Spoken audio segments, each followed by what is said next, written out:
کچھ لوگ آ گئے اس مسئلے میں بازو آزمانے، وہ جدید مواصلات پہ سوال اٹھانے لگے کہ جب جدید مواصلات نہیں تھے آپ کو کیسے خبر ہوتی تھی؟ تو جدید مواصلات پہ سوال اٹھاتے تو آپ اسے چھوڑ دو نا، سب سے پہلے آپ چھوڑو، آپ رؤیت ہلال کی خبر یا دین کے کسی بھی مسئلے میں آپ جدید وسائل کا استعمال خود چھوڑ دو، پھر آگے سوال کرو۔ میں تو دیکھتا ہوں کہ یہ سحری، افطار، نماز کا ٹائم یہ بغیر گھڑی دیکھے نہیں کرتے۔ کوئی فجر میں نکلتا ہے دیکھتا ہے کہ بھائی کالی دھاڑی سفید دھاڑی سے کب الگ ہوئی، پاؤ کب پھٹا، کوئی دیکھتا ہے؟ گھڑی دیکھتا ہے اتنا بج کے اتنا منٹ۔ لما تقولون ما لا تفعلون، خود جو عمل کرتے ہو اسی پر جو ہے دوسرے پر اعتراض کرتے ہو جو خود کرتے ہو۔ کتنے افسوس کی بات، کتنے تعجب کی بات۔ بعض نے یہ کہا، کیا کہا کہ 560 کلومیٹر پہ مطلع مختلف ہو جائے گا۔ اب دیکھیے رمضان کوئی معمولی چیز نہیں ہے، ایک روزہ چھوٹ گیا کبھی پورا نہیں ہوگا، جان بوجھ کے چھوڑ دیا آپ نے۔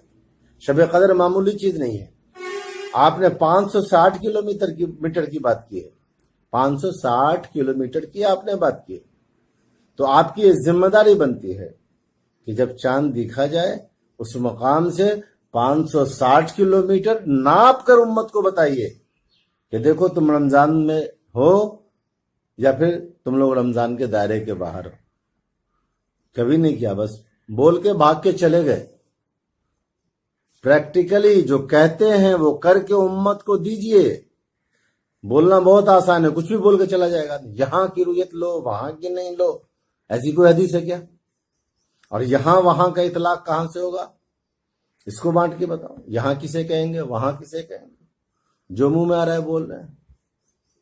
رؤیت سے مراد رؤیت بالعین لے رہے ہیں، آنکھ سے دیکھنا لے رہے ہیں کہ بھائی ہم اپنے علاقے میں دیکھیں گے، تو ایسی کوئی حدیث نہیں ہے اپنے علاقے میں دیکھیں گے یا ہر آدمی کا ہر علاقے میں دیکھنا شرط ہے۔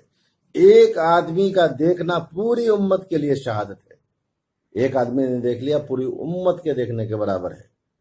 اللہ کے نبی صلی اللہ علیہ وسلم کی حدیث کا حکم عام ہے، اللہ کے نبی فرماتے ہیں سومو لرؤیتہ، سومو تم سب روزہ رکھو، لرؤیتہ اسے دیکھ کر۔ ایک آدمی نے دیکھ لیا پورے آدمی کے دیکھنے کے برابر ہے۔ اللہ کے نبی صلی اللہ علیہ وسلم نے فرمایا جو حکم دوں اس پر حسب استطاعت عمل کرو، کثرت سوال نہ کرو۔ لوگ کثرت سوال کر رہے ہیں، طرح طرح کے سوالات پیدا کر رہے ہیں، اللہ کے نبی صلی اللہ علیہ وسلم کا حکم کان میں آ رہا ہے، انکار کر رہے ہیں۔ شہادت پہنچ رہی ہے، نہیں مانیں گے۔ کس وجہ سے نہیں مانیں گے بھائی؟ کیوں نہیں مانیں گے بھائی؟ تو میرے بھائی جو بھی اشکال آپ کھڑے کرتے ہیں وہ دلیل سے کھڑے کیجئے، دلیل لے کے آئیے، وہمی اشکالات پیدا نہ کریں، اور اشکالات پیدا کرنے سے پہلے 1000 بار سوچیں کہ آپ کا کیا حال ہے، آپ کی بولی پر آپ کا کیا حال، آپ جو بول رہے ہیں اس پر آپ کیا کر رہے ہیں، یہ چیز ہونی چاہیے۔